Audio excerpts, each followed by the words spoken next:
Qu'est-ce qui se passe quand on est en colère? On ne peut plus réfléchir, on ne peut plus se contrôler parfois, ça c'est ce qui est très, très dangereux, et on va même finir par nuire à nos propres intérêts. Donc elle fait en fait apparition à un moment assez particulier, c'est quand quelqu'un touche à nos systèmes de valeurs. Feel Good pour être bien dans sa peau et dans sa tête. Carole Carat, bonjour, ravie de t'accueillir pour cette nouvelle émission de Feel Good. On va parler d'un thème qui n'est pas tellement Feel Good, il faut bien le dire, c'est la colère. Alors la colère, ça nous empoisonne, en tout cas pour les coléreux.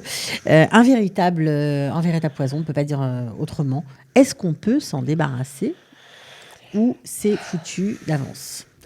Déjà, ça touche beaucoup de personnes, la colère. J'aimerais qu'on voit, avant de savoir comment on peut s'en débarrasser, si c'est foutu d'avance. D'abord, c'est pas foutu d'avance.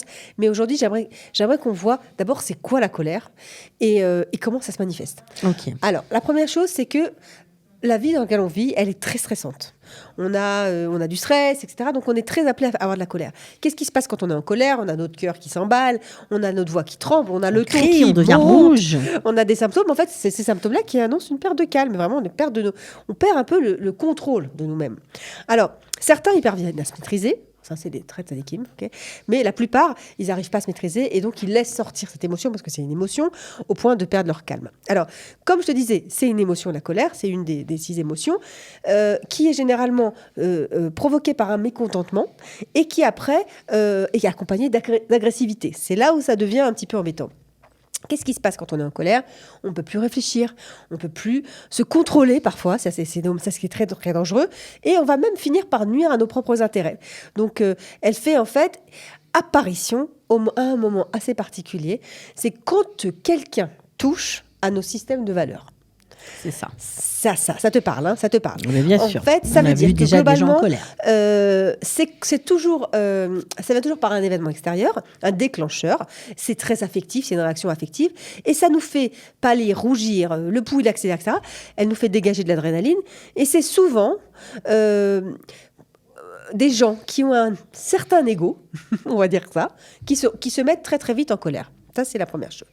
Alors, je vais vous donner un exemple. On va pas parler des hommes tout de suite, ok. On va parler de tout le monde. Non, les hommes, par exemple. Les hommes, et parfois les femmes. Au volant, c'est pas rare de voir un homme. On est assis à côté s'énerver. D'un homme, voilà. On lui fait une queue de poisson. Eh ben, on ne sait pas pourquoi, mais les queues de poisson chez les hommes, ça les énerve. Quoi? Il m'a fait une queue de poisson. On lui passe devant. Ah, moi, il est passé dessus. Moi, devant. Moi, je suivais la ligne, etc., etc. Et donc, il va s'énerver. Il va se mettre en colère. Et à nous de dire, bon, c'est pas grave. Voilà. Nous, autre chose. Notre fils, par exemple, il rentre et il nous parle mal. Là, on se dit, mais comment tu peux me parler comme ça? C'est pas possible. Avec tout ce que je fais pour toi. Je me lève à 6 heures, je peux pas ça, c'est pas possible. Vous voyez, donc ça touche à chaque fois. Nos valeurs. Voilà, une valeur, un ego, etc. Alors, l'orgueil aussi. Les gens qui sont orgueilleux, ils sont pas prêts à écouter l'autre. Donc, forcément, quand quelqu'un a une opinion différente de soi-même, il s'énerve, ces gens-là. Donc c'est pour ça que les colériques sont souvent des gens qui sont un petit peu fermés, qui se remettent pas toujours en question. C'est important pour eux de travailler sur le respect de l'autre, la tolérance, et puis surtout travailler sur la maîtrise de ces émotions. Mais quand alors, on comment sent on fait la colère qui monte. Parce que on a vu un peu l'impact que ça a, mais le problème, c'est comment on fait pour se calmer. Alors, exactement. Alors, je vais vous dire comment on fait pour se calmer, juste pour vous dire comment la colère est grave. Quand vous vous énervez 5 minutes, sachez que pendant 5 heures qui vont suivre, vous gardez la colère dans vous. Vous n'avez pas de défense immunitaire pendant ces 5 heures. Vous vous rendez compte, c'est quelque chose d'incroyable. Donc, on pense qu'on rentre chez soi et on nous dit ça va chérie, t'as passé ma journée? Mais non, j'ai pas passé ma journée parce que il m'est arrivé, l'autre il m'a énervé, j'ai piqué une crise et encore, ne m'énerve pas, ne me parle pas, je suis encore comme ça. Donc, pour pouvoir pallier à ça et pour pouvoir travailler sur ça, il y a quelques conseils. Donc, le premier conseil que j'ai envie de donner, c'est d'apprendre à détester ce trait de caractère. D'accord. Ça vous parle? On doit détester la colère. Ok, très bien. Et de toute façon, je vous explique franchement. Moi, je sais que quand on voit quelque chose que l'on a, quand on voit quelque chose chez les autres que l'on a chez nous, généralement, on ne l'aime pas. Mm-hmm. Quand on a un défaut, bien sûr. Un défaut. Donc, mais apprenez à détester ce caractère. C'est-à-dire appréhender différemment les épreuves de la vie, les frustrations. Ils vont en fait essayer quand je rentre du travail, tout est en désordre. Je vais arrêter de me mettre en colère. La prochaine fois, je vais prévoir un peu de temps avant de rentrer chez moi. Je vais rester dehors, dans ma voiture. Une petite séance de relaxation, je vais respirer et je vais rentrer à la maison Ça C'est va, comme les ça qu'on se enfants calme, d'accord. Comment Ouais. ça va? Mais si Voilà. quelqu'un nous remet en colère dessus, si par exemple Alors on, déjà, avait, il faut- on avait donné des ordres, ces ordres n'ont pas été suivis, quelqu'un qui a un grand ego, qu'on l'écoute à la lettre, bah, ça va repartir. Ok, déjà, sachez que quand on se met en colère, le message, il passe pas. Ah bah ça c'est sûr. Le mais message, il passe pas. Donc, en fait, il faut s'entraîner à dire les choses sans à dire sans les choses s'énerver. posément. Quitte à vous regarder devant le miroir et vous... eh ben, écoute, moi, je trouve que le travail est mal fait. La prochaine fois, Sans crier. sans vous énerver. Sachez que vous parlez d'une autre manière. Et donc, voilà. Ensuite, il y a une chose qui est très importante, c'est essayer d'identifier ce qui vous met en colère. Ça, c'est important. Il y a des gens, ils savent qu'il y a quelque chose qui va les mettre en colère. Ils vont voir un truc, ça va les énerver. Alors, avant, vous prenez une grande inspiration, vous analysez quelles valeurs vont être touchées, vous communiquez sans agressivité et vous vous préparez. Donc, en fait...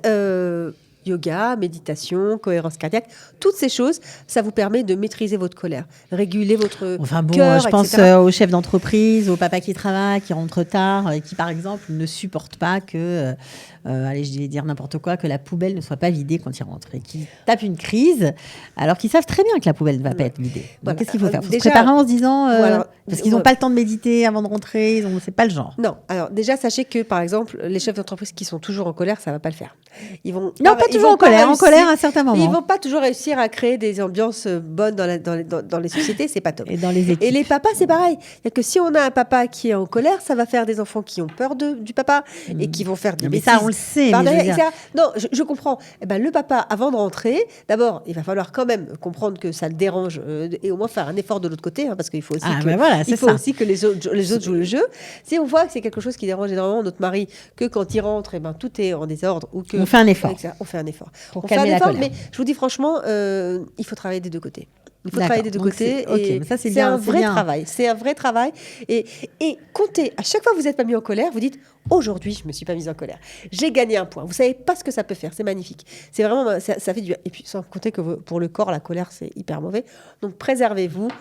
Et D'ailleurs, soufflez. dans les Voilà. maximes des pères et dans tous nos préceptes, on sait très bien que la colère est une des, c'est le un feu. des traits de caractère à combattre. Voilà, Ah ouais, c'est c'est pas une évident, chose mais très c'est difficile. partie d'un des travaux qu'on doit faire. Voilà. Bon, bah, Hein? en tout cas, nous, on va essayer de se sentir bien, de ne pas se mettre en colère. En tout cas, pour la journée, on va essayer de faire ça. Je vous souhaite.